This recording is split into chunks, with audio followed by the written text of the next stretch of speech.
Hello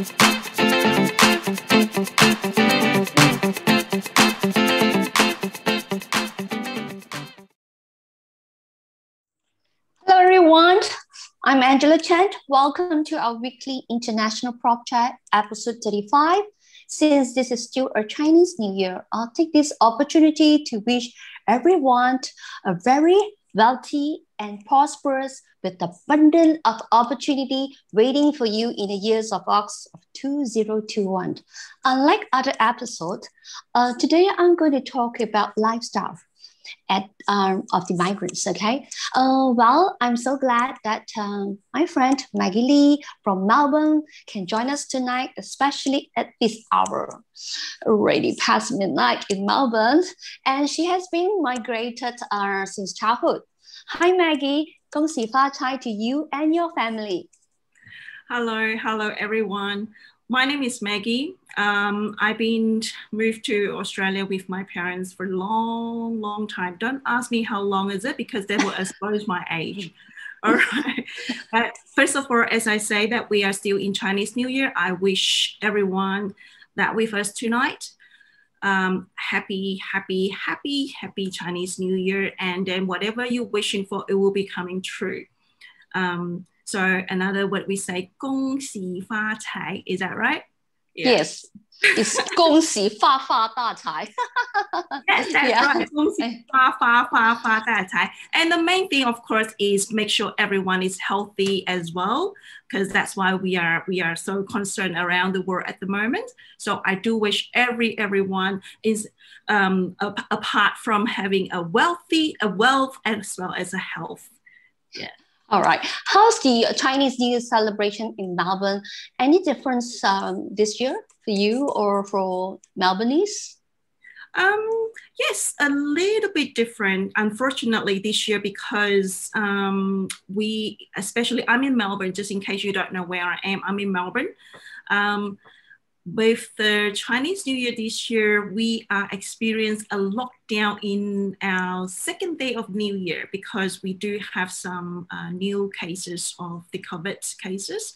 So our premier decided to have a 5-day lockdown, which is starting on our 年初二, that means the second day of New Year. But it doesn't stopping us like the person like me that love good food. Right, so we do still order a lot of amazing food from the restaurants, and the only thing is you just have to wash your dishes because we have it at home. That's true. Yeah, but it's different as well because you get more relaxed and you still able to enjoy with the family and you know, so you don't have the time limit, you don't rush. And I don't know anybody, but for me is I'm having a good time because I have lobster, I have abalone, fish, chickens, ducks, whatever you name it, because we say we have to have, I think 10 dishes on the day. I don't know how many. It's just so many. So don't ask me why I look like that at the moment. It's because of the Chinese feast, you know, all the big feasts. Yes, we do have a little bit of difference, but we cannot go out and celebrate like we have the dragon dance and lion dance the year before, but we still have amazing time in the home with the family and especially with the good food and wine as well. You cannot not mention wine in Melbourne, right? Yes. Sorry. All right. Since we are talking about food, how would you describe the choices of food in Melbourne? I mean, besides Chinese New Year's, we are talking in general, you know, overall in Melbourne. I have to warn everyone that come to Melbourne. You need to really love to work hard. I mean, like go to gym or go for a walk or something before you come to Melbourne. All right. You really need to work hard before you come to Melbourne because I don't know. I love food. I'm hopeless with food, right? I always say the diet is tomorrow. So, so my diet always happens tomorrow. That's how terrible I am. We have so many different choices of food that you can choose for. I guess because we have different nationality, we have different culture, come from all around the world. So you name it, whatever you name it, you basically you can find it in Melbourne. And we have a lot of very authentic kind of cuisine as well. Mm-hmm. My favorite is Italian. All right, love Italian food in here. And also come to Asia. My God, come to Asia. You will have the beautiful Vietnamese restaurant in here. The the beef noodle, oh, it's yummy as. Yes, it's really good. Yeah, that's for sure that I would have a bowl every visit in Melbourne. Okay. Yeah, I love it. I love it. After after 1 week, if I don't have it, I miss it. So I will sneak it out, and then I'll just go and have my secret bowl, and then I come home. So I love the Vietnamese, and we have a fantastic Thai food as well, Japan, Korean, you name it. It's just so many choices you can have. And what is our famous thing is the brunch. Oh, the brunch is so yummy as well. And if you have brunch, I'm sorry, that's why I have to warn you before I even talk about the food. Yes. Right? Yes, yeah. For sure. Yes, when you talk about food in Melbourne, both Westerns and Chinese, of course, not to mention the fragrance, coffee, and the variety of choices available for dessert. I got carried away when you talk about food. Yes. Yes. And I say one of our culture is having brunch in the weekend and things like that. And with brunch, you cannot skip coffee. Come on. In Melbourne, we have the best coffee in the world, right? Agreed. One of the best coffee in the world. Sorry, I have to be careful what I say. So one of the best coffee in the world. Yeah. So yes, every morning, if I don't have my coffee, please don't talk to me because I'm not a very nice person to talk to. But after I have my coffee, I'm as sweet as my coffee. So wow, you're right.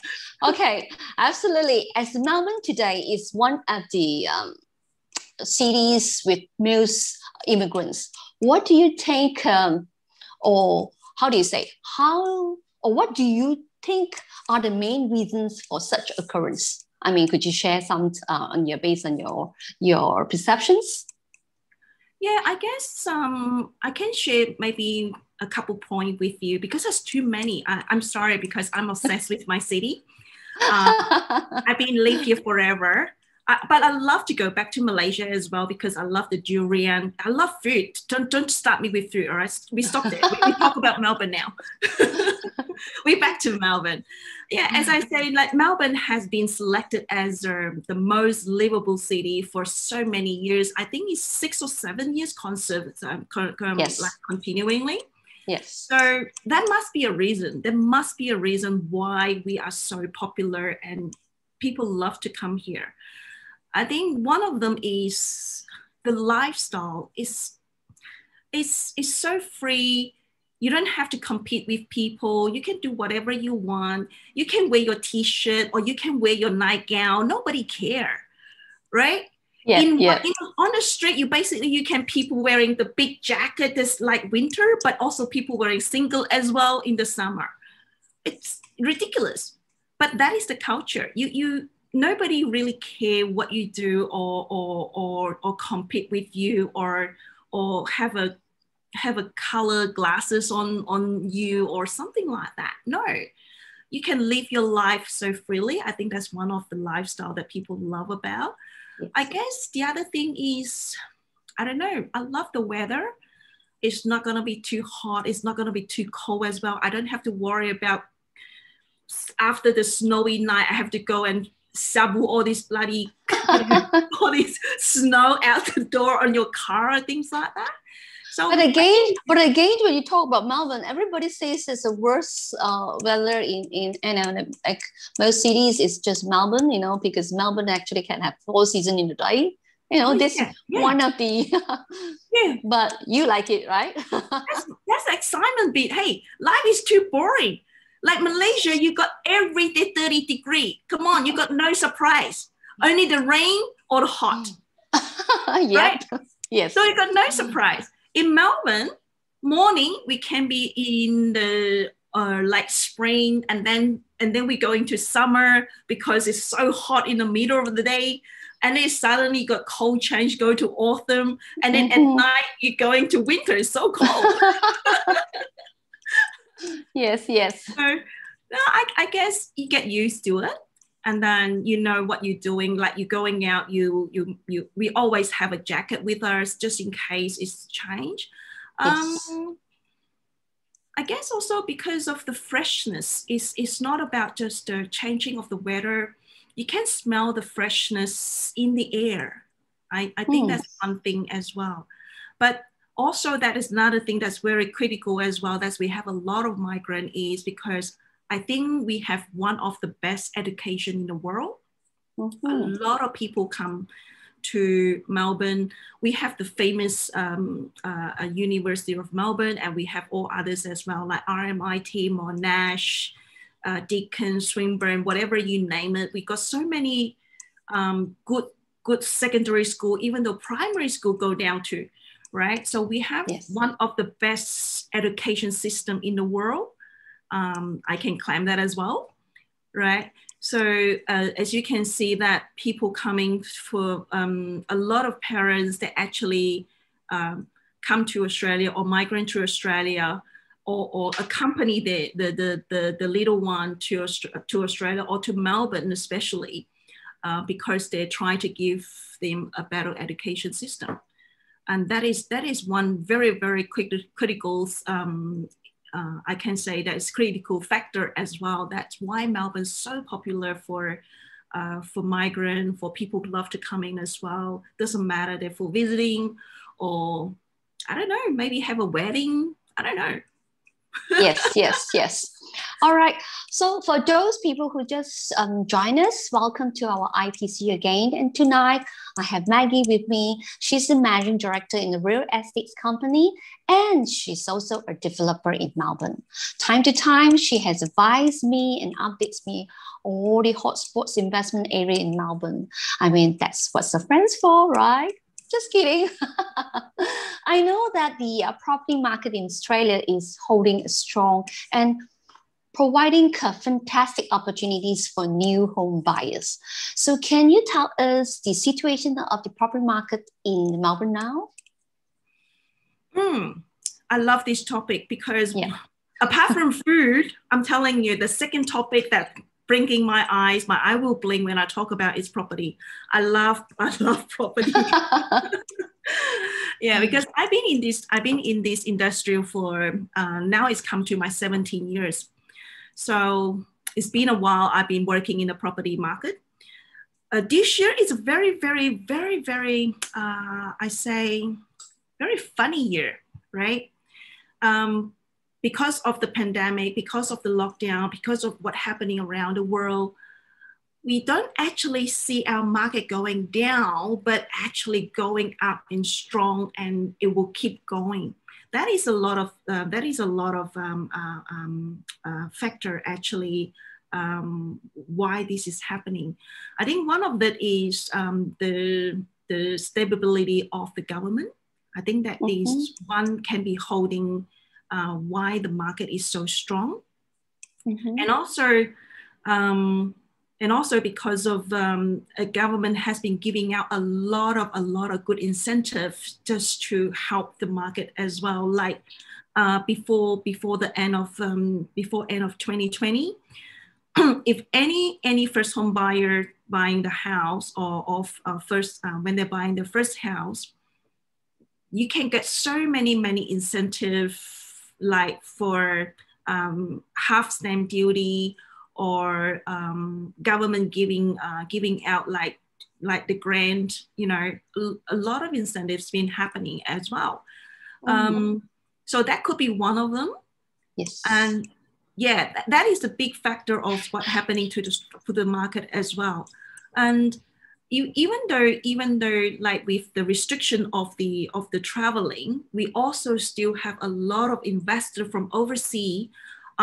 Even though just personal myself, I have get used to so much now. I used to hate the camera. I cannot stand with the camera because every time when I face the camera, I'm frozen, right? But now I'm so used to it because I've been selling through, or I've been introduced our project through Zoom, like maybe 3-4 times a day now.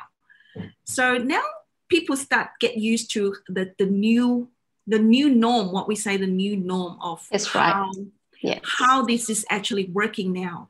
So yes, that is one thing. People get used to you don't have to come and visit anymore, but we're showing everything for you just during the internet because we cannot travel anymore, right? But also this the country or the government is actually quite stable in Australia for so long. And people feel the confidence and people feel the safetyness. That is a good environment to invest as well. Yes. So yeah. I heard that the local has started buying properties as well. I mean, for those many years, they used to say the Australians, I mean, we call it in Malay, we call them masale. They don't buy homes, you know, they like to rent houses and they like to rent, because they used to travel that much. But lately I heard there are plenty of my friends who used to rent homes. They start buying homes because of the government is actually giving such incentive. Is that right? Yes, that is absolutely right. We are crazily busy. We are crazily busy with the local market at the moment. It's starting from last year, late last year, like September. Even though before then, it's the ridiculous local buyer is just increasing so much.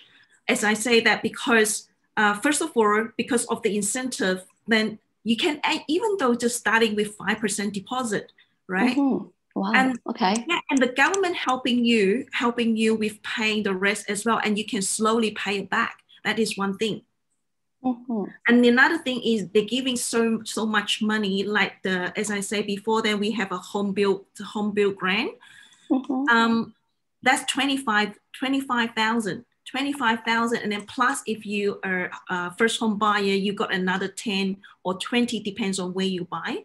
So basically, as a home buyer, you get about like 40,000 to start with. The government give it to you. So if you buy something in 500 to 700 mark, you basically already have your 5% deposit from the government. You know what I'm saying? Yes. Yeah. So it makes it so easy now. I mean, like a little bit easy. I'm not saying so easy, a little bit more easy for the local to get into the market. And is the bank interest rate is also as good? I mean, that's also one of the factors. Yes. Thank you for reminding me. That is because that is ridiculous low at the moment.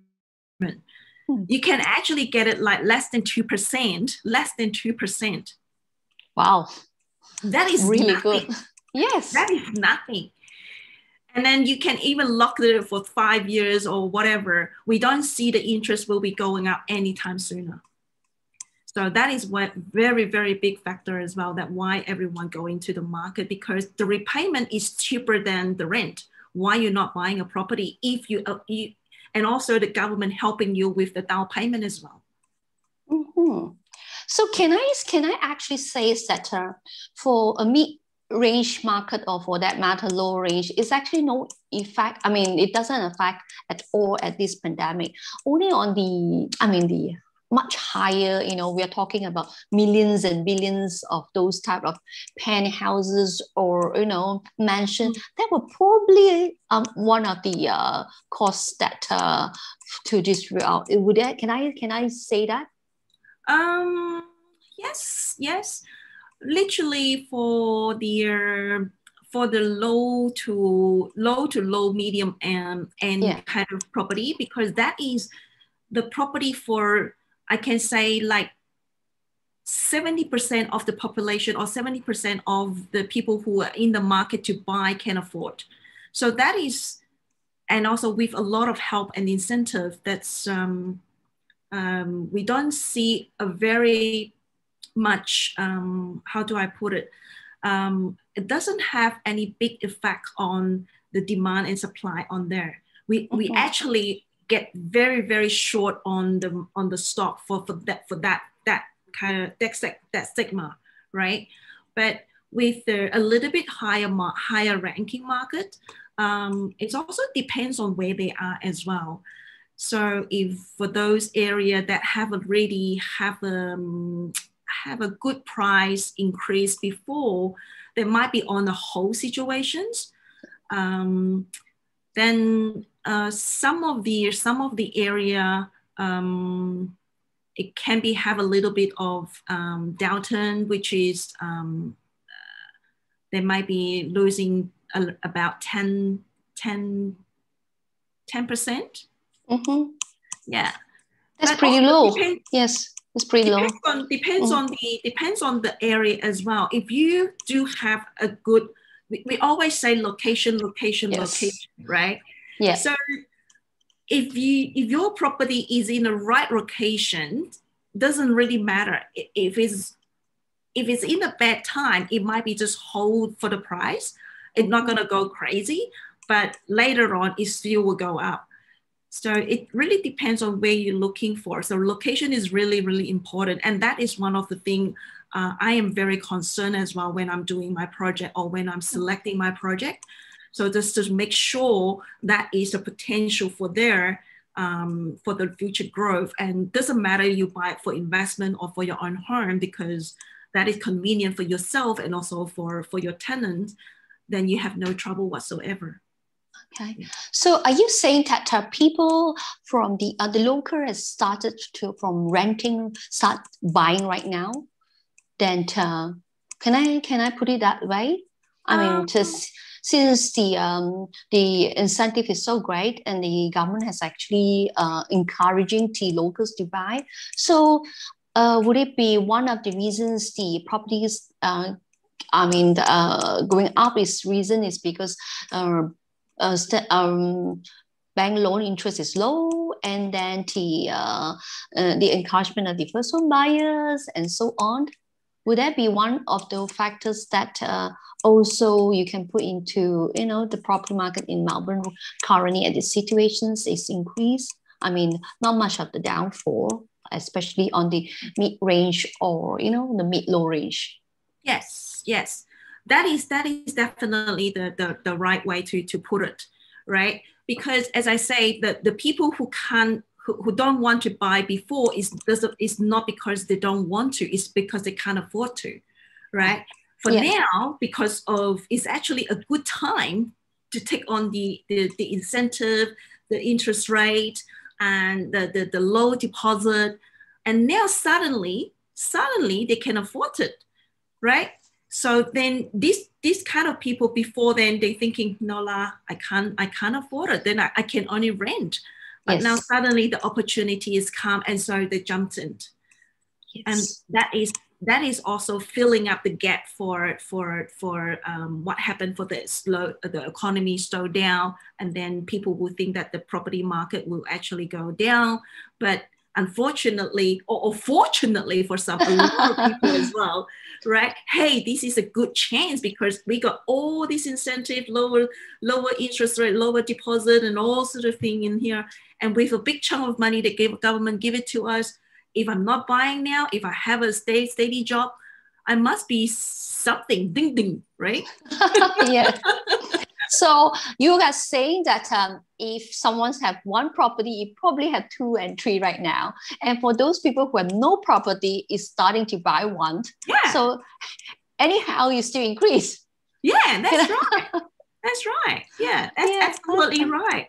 Yeah, and also people see that as an opportunity for investment as well. And as I say, that for what happened around the world, I know we are lucky that in Australia we still have a pretty steady government, and people see that as an opportunity as well to come into to buy the property.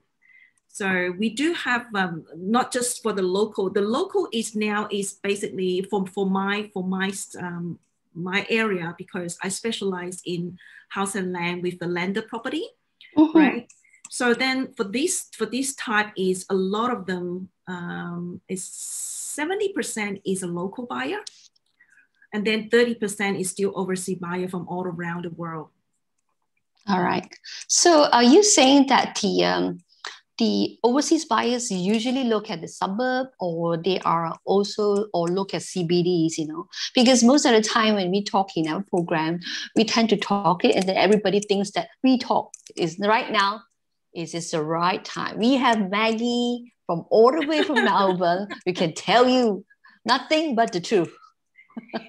I guess we can't just have one solid answer here, because there is so many different type of investor out there. As been in this industry for 17 years, I guess I met most of them, if it's not all of them, right? So some investor, they don't really care. They just want to see the bottom line. So they just come to you and say, hey, what do you recommend it? And give me all the figures and stuff like that. And then they just make the decisions. So this kind of investor is very solidly just bottom line, what is the right or good investment for them, and how much I can get, and that sort of thing. What is the growth and that sort of stuff.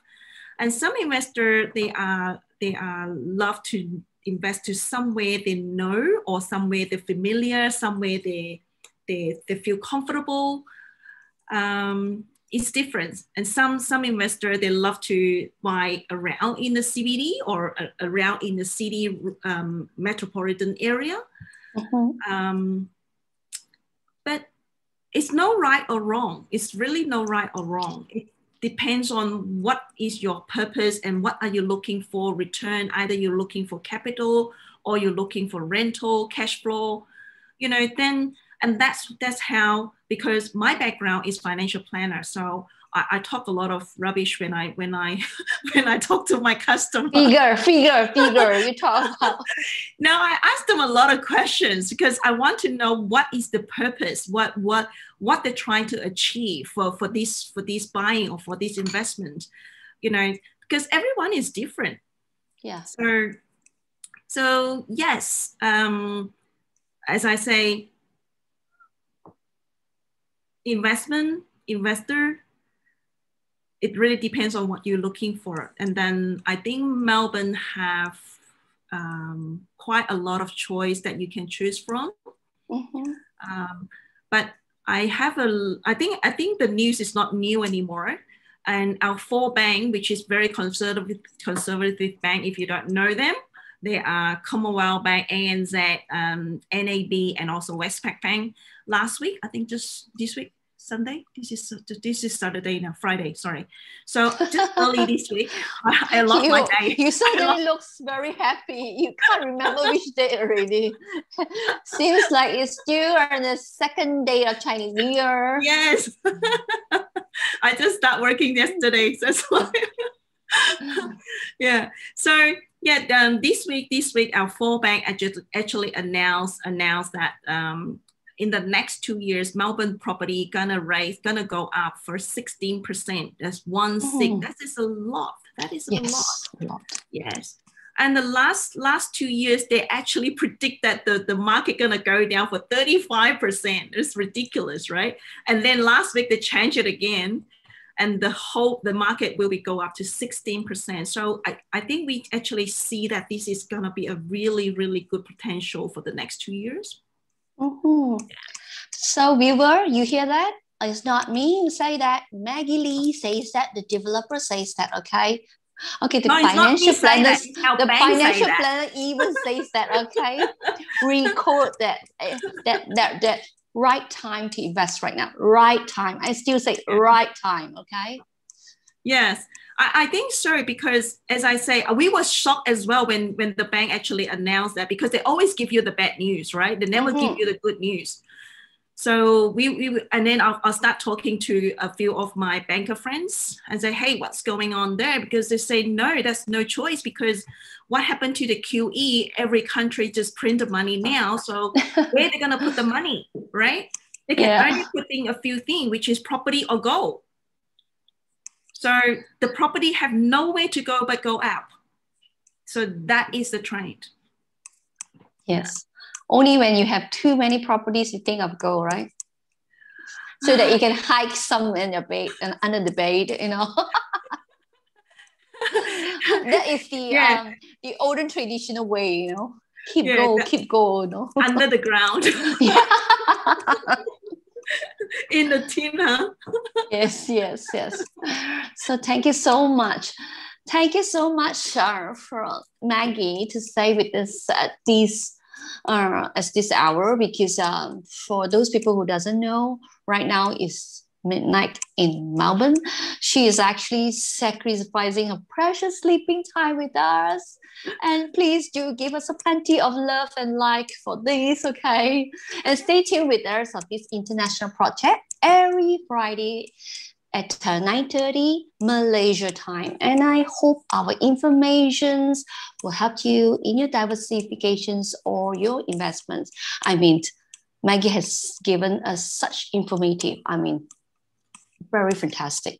Thank you so much. And you can also check out our FB page in International Sales Team or Instagram, as well as the YouTube too, okay?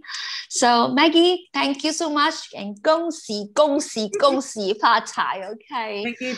It's my pleasure. Yes, I'm actually time to time looking at the clock, you know, and wondering, oh, please, I don't take Maggie too long. It's going to be one, it's going to be two, you know. I mean, when we talk about properties, and then when you are caught, you know, you tend to talk and you don't know what's the time like, you know. And when you touch about food, and the two passions things that we are touching, one is food and one is your career, you know, your properties. So it's definitely a non-stop, you know, conversations, you know. Yes. So yes. Better not, okay?